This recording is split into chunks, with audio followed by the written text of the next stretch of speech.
1장 6절에 보면 하나님께로부터 보내심을 받은 사람이 있으니 그의 이름은 요한이라. 요한복음은 하나님의 감동을 받은 제자 요한이라는 사람이 쓴 겁니다. 여기에서 나오는 요한이라고 했을 때 이 요한은 다른 사람을 말합니다. 침례 요한. 그래서 아까 제자 요한과 침례 요한이 다르다라는 것을 우리는 성경 상식으로 알고 있어야 하겠고, 침례 요한이 어떤 일을 하느냐. 1장 23절에 보면 이르되 나는, 즉 침례 요한입니다, 선지자 이사야의 말과 같이 주의 길을 곧게 하라고 광야에서 외치는 자의 소리다. 나는 소리다 라고 말합니다. 이 세상을 내 나와서 나는 소리입니다, 외치는 소리입니다 라고 말하고 있습니다. 이 침례 요한이 무엇을 외치느냐. 29절에 이튿날 요한이 예수께서 자기에게 나오심을 보고 이르되 보라, 세상 죄를 지고 가는 하나님의 어린 양이로다. 모든 세상에 죄가 있는데, 모든 인간들의 죄가 있는데 그 세상의 죄를 지고 가는 분, 모든 인간들의 죄를 지고 가는 분, 그것이 예수 그리스도이십니다. 이렇게 외치는 소리로 온 바로 침례 요한. 이 요한복음의 사건을 마태복음 보면 3장에 보면 그때에 침례 요한이 이르러 유대 광야에서 전파하여 말하되 회개하라. 무슨 얘기를 하냐. 회개하라 라고 말합니다. 천국이 가까웠느니라 하였으니 그는 선지자 이사야를 통하여 말씀하신 자라. 일러서되 광야에 외치는 자의 소리가 있어 이르되 너희는 주의 길을 준비하라, 그가 오실 길을 굳게 하라 하였느니라. 그 다음에 그 회개하라는 소리에 따라 6절에 보면 사람들이 회개합니다. 자기들의 죄를 자복하고 요단강에서 그에게, 침례 요한에게 침례 세례를 받더라. 이 사건까지 보겠습니다. 오늘 예배를 드리면서 나는 인간으로 태어났다는 사실에 대해서 다시 한번 생각하게 되었습니다. 인간은 이 세상 우주의 한 점으로 존재하며 잠시 나그네 길을 영위합니다. 잠시지만, 아주 짧은 찰나이지만 그래도 한 번뿐이지 않습니까? 한 번뿐인 소중한 인생길 잘 걸어가야 할 텐데, 진리를 올바르게 알고 있다면 좀 더 지혜롭게, 좀 더 용기 있게, 좀 더 담대하게, 좀 더 자유하게 걸어가게 되는 것입니다. 오늘은 침례 요한을 통해 하나님께서 인류 대대의 역사 속에서 들려주시는 인간이란 어떤 존재이냐, 인간에 대한 진리. 우리가 인간으로 태어나지 않았습니까? 그럼 알아야 하지 않겠습니까? 인간이 어떤 존재인지, 인간론에 대해서, 인간의 교리에 대해서 우리가 알아야 되지 않겠습니까? 그 오늘 침례 요한을 통해서 인류 역사 속에서 알려주시는 그 인간론에 대해서 우리가 하나님 말씀을 듣고자 하는데, 그 이전에 먼저 이 세상 세속 가치관 바탕에 깔려 있는 것이 칼 마르크스와 에라스무스라는 사람의 인간론이 있는데, 이 유혹과 거짓이 계속 인간들을 점령하고 교회 안에 유혹하고 크리스찬들을 유혹하는 이 인간론과, 그 다음에 그 반대편에서 진리를 알려주는 소리로 온 그 마르틴 루터와 침례 요한의 인간론 정립하고자 합니다. 인간에 대한 진리를 올바로 아는 것은 인생길에서 올바른 힘이 되는 것입니다. 인류는 오랫동안 물어왔습니다. 앞으로 인류의 역사는 어떻게 진행될 것인가? 이에 대한 대답은 오랫동안 진화론적인 사상과 견해였습니다. 즉 문명의 발달, 인류의 진보를 기대했습니다. 야, 과학이 발달하잖아, 의학이 발달하잖아, 교육이 발달하잖아, 정치가 발달하잖아, 시민의식이 발달하잖아. 그러면서 이 이상적인 사회로 진보할 것이라는 기대를 갖기도 했습니다. 이 인류 역사의 낙관론자 중에 한 사람이 공산주의 사상의 기초자 마르크스입니다. 그는 원대한 꿈을 품었습니다. 이 세상 사회를 이상적이고 행복하게 만들자, 새로운 사람들을 만들자, 새로운 인간을 만들자. 마르크스의 그러한 꿈 위에 공산주의가 태어났습니다. 공산주의는 인간은 평등해야 되고, 인간은 사랑해야 되고, 인간은 정의를 구현해야 되고, 복지를 누려야 된다. 이게 공산주의 사상이었습니다. 그리고 인종 간에 흑인이든 백색인이든 다 조화를 주창했습니다. 정말일까? 정말 이 사상, 이 이데올로기가 이 인류를 그렇게 행복으로 이끌어갈 수 있을까? 근데 이 꿈은 어떻게 됩니까? 공산주의 꿈은 애초에 실현 불가능한 거예요. 애초에. 그리고 소련 소비에트 공화국이 설명 불가, 하루아침에 그냥 망해버리고 말았습니다.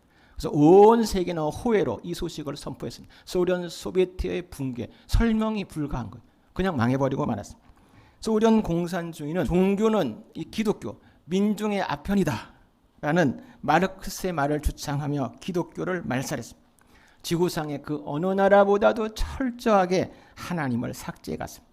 그들은 하나님 대신에 공산주의 이데올로기와 공산당 정치를 의지했습니다.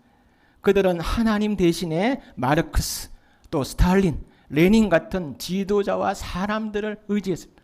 그들은 하나님 대신에 꿈을 의지했어요. 유토피아, 이상적인 그런 사회의 꿈을 의지했습니다. 잠시는 공산주의가 흥황하는 듯하고 행복을 주는 듯했지만 그 꿈은 어떻게 됩니까? 역사 속에서, 우리가 살아가는 이 지구 역사 속에서 비극적 악몽으로 끝나버렸습니다. 그런데 공산주의만 그런 것이 아닙니다. 하나님을 삭제하고 살아가는 인생은 다 그렇게 악몽으로 끝이 납니다. 하나님 없이 잠시는 흥황하는 듯하고 행복을 주는 듯 보여도 결국에는 다 그렇습니다. 이거 크리스찬들이라면 인정해야 하는 거죠. 크리스찬이 맞습니까? 크리스찬이 맞다면 이 진리를 인정 안 할 수가 없어요. 하나님을 삭제하고 살아가는 인생은 잠시는 흥황하고 행복한 듯 보여도 결국은 파장이며 결국은 다 멸망한다는 것입니다. 공산주의 사상이 얼마나 어리석고 헛된가 하면 그들은 더 훌륭하고 새로운 인간 종족의 출현을 약속했습니다. 이건 인간론을 너무 모르는 거예요. 인간의 타락, 인간의 죄성, 이 본성을 모르는 무지였던 것입니다. 초기 공산주의자 레온 트로츠키는 1924년에 이러한 주장까지 내어놓습니다. 제가 한번 읽어보게요. 어떤 주장인지. 인간은 점점 더 가늠할 수 없으리만큼 강해지고 현명해지고 또 섬세해질 것이다.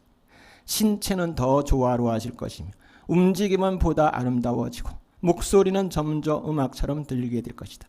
삶의 형태들은 역동적으로 극적 절정에 이를 것이다. 평균적인 인간이 아리스토텔레스나 괴테나 혹은 마르크스 수준 정도로 향상될 것이다. 그리고 이들을 넘어서서 새로운 정상들이 솟아오를 것이다. 더 훌륭하고 새로운 인간 종족의 출현을 약속했는데 인류 역사에서 결코 그런 일이 일어날 수 없습니다. 새로운 인간 종족이 출현할 수 없습니다. 인간은 애초에 타락한 본성, 죄성을 소유하고 있기 때문입니다. 그러면 희망이 없는 것인가? 그렇지 않습니다. 인류의 희망은 바로 오늘 우리가 읽었던 침례 요한이 들려주는 이 세상의 소리로서, 이 세상 인간들의 소리로서 들려주는 인간론에 대한 진리. 인간은 다 죄인이니 뭐라고 하는 회개하라, 천국이 가까웠느니라. 회개하라는 소리를 받아들이면서 인간은 참 희망을 가질 수 있는 것입니다. 타락한 본성, 죄성을 소유하고 있는 인간은 절망적이지만 회개하라는 진리의 소리를 들으며 죄를 회개할 때 참 희망이 시작되는 것입니다. 제 인생도 마찬가지입니다. 저의 인생도 회개하라는 소리를 듣고 회개하면서 희망이 시작됩니다. 우리 자녀들도 마찬가지입니다. 태어나는 자녀들, 자라나는 자녀들도 이 세상 그 수많은 소리 가운데 뚫고 나오는 회개하라, 회개하라는 소리를 듣고 회개할 때 진정 참 희망이 우리의 자녀들에게 있는 것입니다. 그렇지 않고 무슨 희망이 있겠습니까? 그리고 이런저런 죄에 대해서 날마다의 회개는 날마다 나의 희망이고 날마다 나의 성결이고 또한 능력이 되는 것입니다. 그렇기 때문에 뉘우치고 회개는 무엇입니까? 그거는 축복인 것입니다.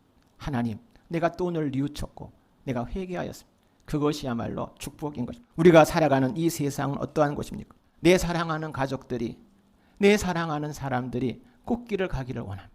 이 세상은 그런데 꽃길이 아니라 생존 경쟁의 각축, 야교 강식의 전쟁터라고 부릅니다. 계속해서 나쁜 소식이 들려옵니다.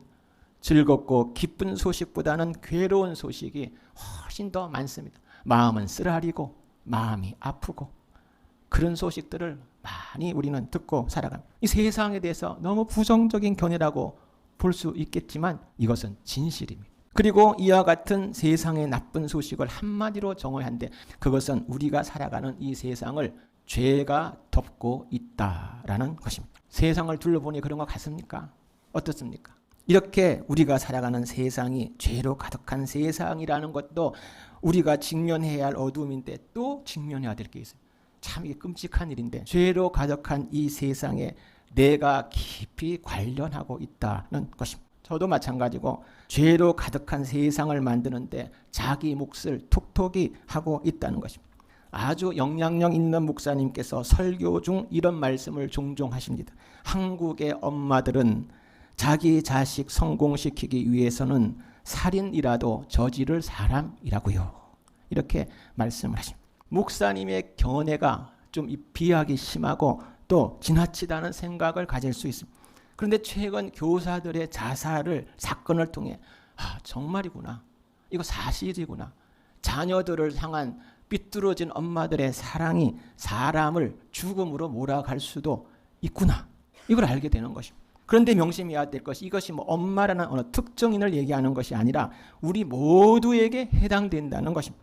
내가 자기 중심적이고 이기적인 나만 생각하고 나의 위치만 생각하고 나의 처세만 생각하고 나의 어떤 환경만 생각하고 나의 가족만 생각하고 너무나 이기적이고 너무나 자기 중심적으로 살아간다라면 바로 그 가운데 생각지도 못했는 타인을 깊은 고통과 죽음으로 몰아넣을 수 있다는 것입니다. 이렇게 이 세상은 죄로 가득하는 나쁜 소식, 그리고 죄로 가득한 세상에 내 자신이 깊이 연루되어 있다는 더 나쁜 소식, 더하여서 또 더 나쁜 소식은 그것은 죄에 대해서 공의로운 심판이 반드시 있다는 것입니다.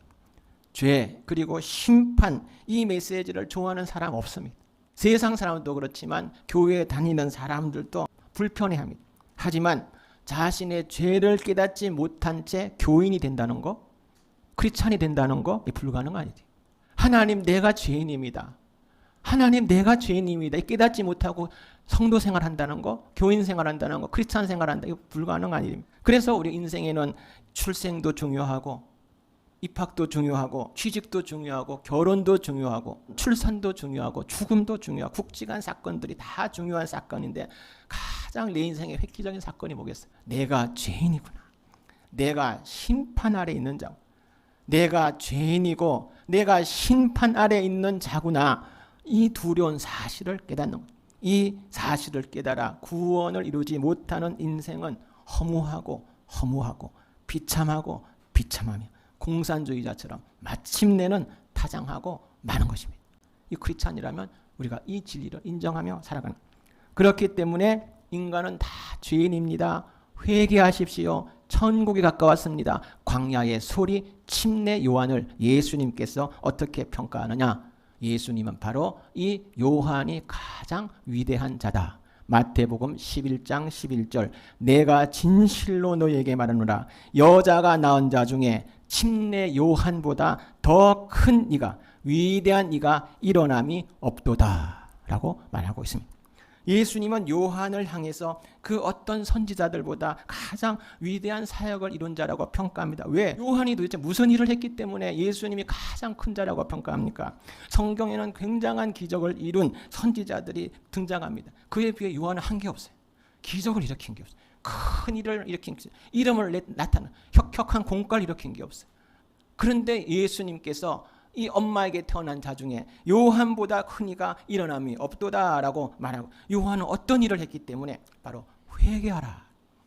올바른 인간론을 세상에 알려준 것입니다. 모든 인간은 회개해야 하는 죄인이라는 인간의 교리를 소리내면서 세상의 수많은 소리를 뚫고 소리내면서 모든 인간들은 죄인이니 모두가 회개해야 한다는 그 인간의 교리, 인간론을 알려준 것입니다. 인간의 죄와 하나님의 진노를 선포하며 깨닫게 하는 것, 이것이 바로 요한에게 주어진 사명이었고 그가 감당한 일이었습니다. 그리고 이것은 성경에 기록된 수많은 어떤 기적보다 우리는 성취를 중요시 여기지 않습니까? 우리는 눈에 나타나는 기적을 중요시 여기지 않습니까? 뭐 어떤 큰 일들을 중요시 여기지 않습니까? 큰 성과를 중요시 여기지 않습니까? 그런데 하나님은 말씀하신 바로 이러한 진리를 드러낸 자들이, 그렇게 살아간 자들이, 그렇게 이 세상에서 걸어간 자들이 정말 위대한 자, 그 소리로서 살아간 하나님의 그 평가인 것입니다. 왜냐하면 자신의 죄를 깨닫게 하지 못한다면, 그리고 죄에 대한 하나님의 심판을 깨닫지 못한다면 예수님을 만날 수 없기 때문에. 진실로 예수님을 만났습니까?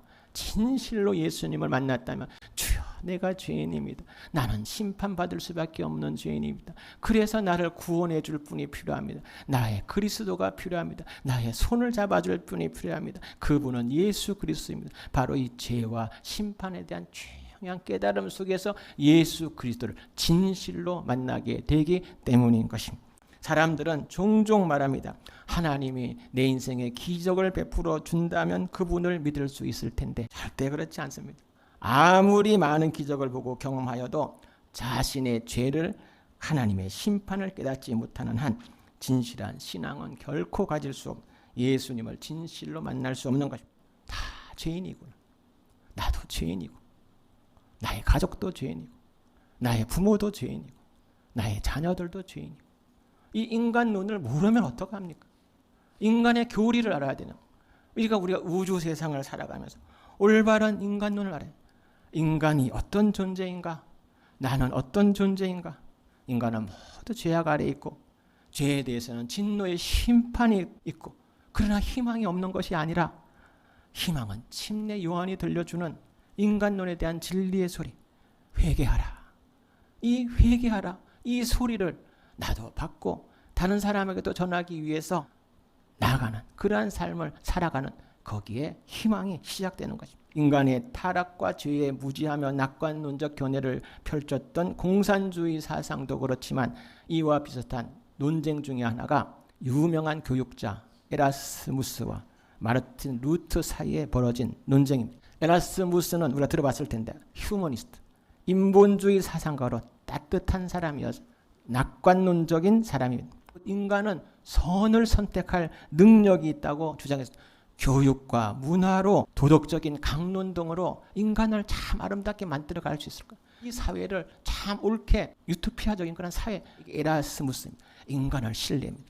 인간의 힘과 지식과 판단과 지혜를 신뢰합니다. 이 반대쪽에는 마르틴 루터가 있습니다. 루터는 성경을 근거로 하여서 인간의 의지는 자유롭지 못하며 죄에 종속되어 있음을 말했습니다. 그래서 인간만의 의지로 아름답고 이상적인 세상, 사람, 행복을 만들 수 없다라고 반박했습니다. 그것이 에라스무스와 마르틴 루터의 그 유명한 논쟁입니다. 어느 말이 맞습니까? 지금까지 지나온 역사를 보니 어느 말이 맞습니까? 과학의 발달, 의학의 발달, 교육의 발달, 컴퓨터 공학의 발달, 유튜브 정보의 발달, 문명이 엄청나게 발달되었지만 인간 세상이 더 아름답고 더 따뜻하고 더 인격적인 유토피아를 이루지 못하는 것입니다.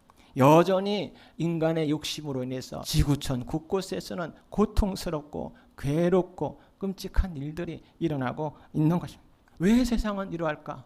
혼란을 가지거나 회의를 품을 이유가 하등 없습니다. 인간이 그런 것입니다. 인간만의 힘으로는 이상적인 사람과 사회와 세상을 이룰 수 없습니다. 교육으로, 도덕적 강론으로, 과학의 발달로, 사회 시스템의 선진화로, 정치로 이상적인 세상과 사람을 이룰 수 없다는 인간론을 알면서 우리는 살아가야 합니다.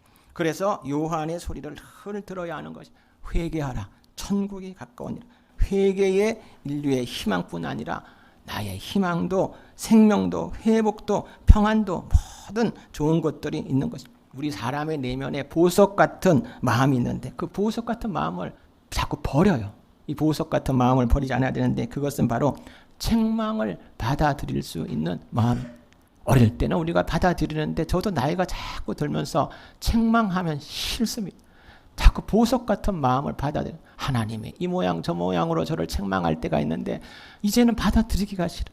이 보석 같은 마음인데 나에게 이 보석 같은 마음은 이것을 자꾸 버리는 것이. 바로 우리는 이 책망을 받아들일 수 있는 마음을 늘 가지고 있어야 하는 것입니다. 그래서 디모데후서 3장 16절 모든 성경은 하나님의 감동으로 된 것으로 교훈과 책망과 바르게 함과 의로 교육하기에 유익하니 하나님의 책망을 받아들이고 회개할 마음이 있으면 복인 것입니다. 책망 받음 없이 내 마음, 내 고집대로 사는 것이 이게 정말 내가 이기적인 사람, 정말 내가 이기적인 죄성에 빠져 있구나. 정말 내가 내 중심, 자기 중심적인 그 삶의 그 굴레 속에 나도 어느새 들어가 있구나. 이렇게 생각하는 거죠. 그런데 그렇게 살면 나도 무너지고 또 주변도 무너지게 됩니다. 우리 모두 늘 하나님의 책망을 받아들이고 회개할 수 있는 마음, 그 낮은 마음이 이 예배를 통해서 다시 한번 우리 안에 새롭게 되기를 주님의 이름으로 축복합니다. 우리 인생을 광야라고 말합니다. 광야는 뭡니까? 광야는 위험하고, 광야는 또 불편 지치기도 하고 두렵기도 하고 외롭기도 한 것입니다. 이 광야를 지나면서 귀를 기울여야 될 침례 요한의 소리를 들으십시오. 그 소리가 위험하고 두렵고 지치고 외로운 광야에서 나를 살릴 것입니다. 나를 치유할 것입니다. 나를 영적 승리로 이끌 것입니다. 그것은 바로 회개하라, 이 소리입니다. 우리가 이 광야를 지나면서 늘 하나님의 소리, 회개하라, 이 소리를 들으면서 살아가는 은혜가 우리 열민교회 성도들에게 떠나지 않기를 예수 그리스도 이름으로 축원합니다.